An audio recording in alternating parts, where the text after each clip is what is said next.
You're looking at a woman in medieval Europe who just found out she's pregnant.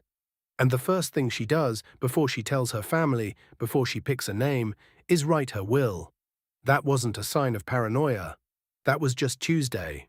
Childbirth before modern medicine was genuinely one of the most dangerous things a human being could go through, and for most of history, women faced it without a hospital, without anesthesia, and without a doctor anywhere near the room. So how did they survive? The honest answer is complicated, and a lot darker than you'd expect. Because some of the things that kept women alive weren't medical breakthroughs, they were accidents. And some of the things that should have saved them were deliberately hidden for profit. I've spent a lot of time going through the actual history here, and there are a few facts in this story that genuinely stopped me cold. We're going to get to all of them. But the one I want you to hold in the back of your mind, the one we'll come back to at the end, is this. There was a tool that could save women in obstructed labor. It existed. It worked, and one family kept it secret for over a century specifically so no one else could use it. Keep that in the back of your head. Let's start from the beginning. Before any of this gets into doctors and hospitals, you have to understand what childbirth actually looked like for most of human history. In the mid-19th century, about 5 women in 1,000 died in deliveries performed by midwives or at home. That sounds manageable until you zoom out and realize how many pregnancies a woman might have across her lifetime. A woman 3,500 years ago needed to know whether she was pregnant just as urgently as women do today. And the methods they used to figure that out are actually one of the more fascinating parts of this story. Around 1350 BC, Egyptian women had a pregnancy test. A woman would urinate into 2 separate bags, one filled with barley, one filled with wheat, and if the grain in either bag sprouted, she was considered pregnant. That sounds like folklore. Here's the thing, a 1963 study reproduced the test and found it successfully diagnosed pregnancy in about 70% of expectant mothers. Researchers think the reason it worked at all is that pregnant women's urine contains elevated levels of estrogen, which helps stimulate growth in the wheat and barley. The Egyptians had no idea why it worked, they just knew it did. And they kept using it. The test appears in a book of German folklore as late as 1699, and according to one source was still in practice in parts of Asia Minor in the 1960s. A Bronze Age hormone test, still running in living memory. That's wild, so women could detect pregnancy. The harder problem was surviving it. And for most of history, the person standing in that room with them wasn't a doctor. It was a midwife. Midwives were the backbone of childbirth for thousands of years, and their track record, when you look at the actual data, was often better than the men who eventually replaced them.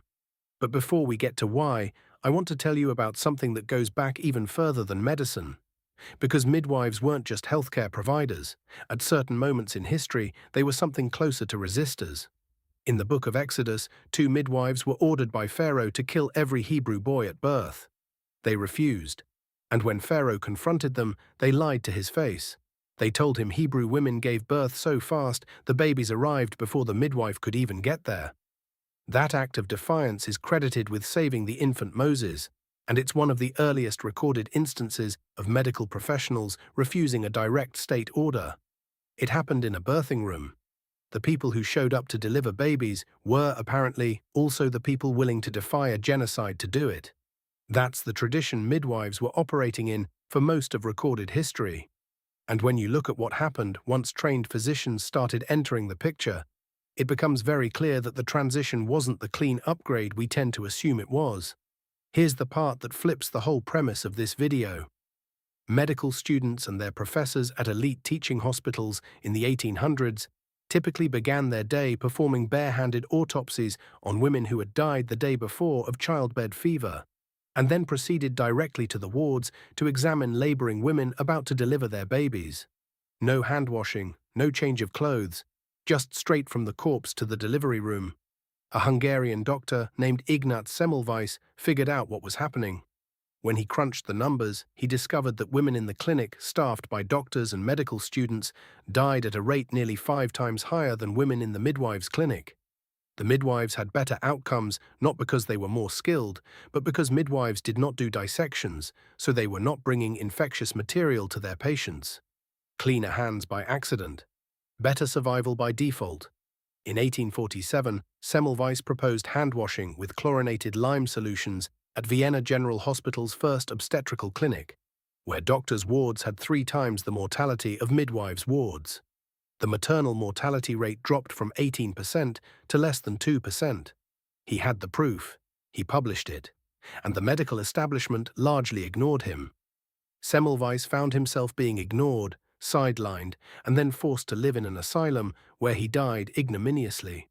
The sad end to the story is that Semmelweis was probably beaten in the asylum and eventually died of sepsis, basically the same disease he had spent his career trying to prevent in laboring women. So the doctors were the dangerous option. The midwives were safer. And women knew it. Women begged to be placed in the midwives' clinic to avoid infection. They could see what was happening even when the medical establishment refused to. Now, remember that thing I told you to hold on to at the beginning? The tool that could save women in obstructed labor that one family kept secret for over a century. Here it is. Sometime in the late 16th century, Peter Chamberlen the Elder invented an unusual device for delivering children alive even during difficult labors. The hinged spoon-like instrument would later be called forceps. But for the next several decades, it was known largely as the secret. And the way they kept it secret is genuinely one of the strangest stories in medical history. The device was kept in a huge gilded box, which required the strength of at least 2 men to carry, giving off the impression that it was some kind of gigantic and complex machine. Once inside the room, the secret remained hidden until everyone but the brothers had left, and the mother-to-be was blindfolded. During the birth, the ringing of bells and other mysterious sounds could be heard from inside the room, adding further to the air of mystery. They turned a life-saving medical procedure into a magic show. A blindfolded woman in labor, bells ringing, a locked box, and somewhere in there, a tool that could actually help her. But here's where it goes from strange to genuinely villainous. The Chamberlens weren't just secretive about the forceps. The family kept the invention a secret and instead tried to influence their way into society through their knowledge. In 1616, Peter the Elder, with the help of his brother Peter the Younger, attempted to establish the accoucheur profession within the College of Physicians. The Chamberlen family wanted to bring the licensing and control of midwifery under themselves, through the creation of a midwifery college of which they were the founders. Think about what that means. They had the one tool that could save women in obstructed labor, they refused to share it, and they simultaneously tried to make themselves the only legally recognized birth attendants in England. That's not just secrecy, that's an attempted monopoly on human survival. Without any male heirs to carry the family tradition, the secret eventually leaked through Hugh the Younger. In 1813, 5 pairs of obstetric forceps were found under the floorboards in the home of Peter the Elder, hidden there after his death. Over a century after the instrument was invented, it was discovered under the floorboards of a house. Without the protection of their secret, the only legacy left by the Chamberlen family was one of tragedy and greed. And the tragedy is real. Before forceps, the situation was difficult for babies who were stuck in the birth canal. Sometimes surgeons were called to remove them with hooks, often in pieces, in the hope of saving the mother. That was the alternative. That was what women faced when the Chamberlens showed up, used their secret tool, saved the baby, took their payment and left, while everyone else was still using hooks. For 150 years. There's a reason medieval women wrote their wills when they found out they were pregnant. The odds weren't in their favor, and they knew it. The knowledge, the tools, and the willingness to share them, those were the things that changed everything. And for a long time, the people most willing to show up, stay in the room, and actually try were the midwives. Not the physicians. Not the men with the gilded boxes and the bells. If you found this as genuinely unsettling as I did, drop a comment below. I want to know which part got you the most. Was it the Chamberlens? The hand-washing story? And if you're not subscribed yet, you probably should be, because this is the kind of history that doesn't show up in textbooks.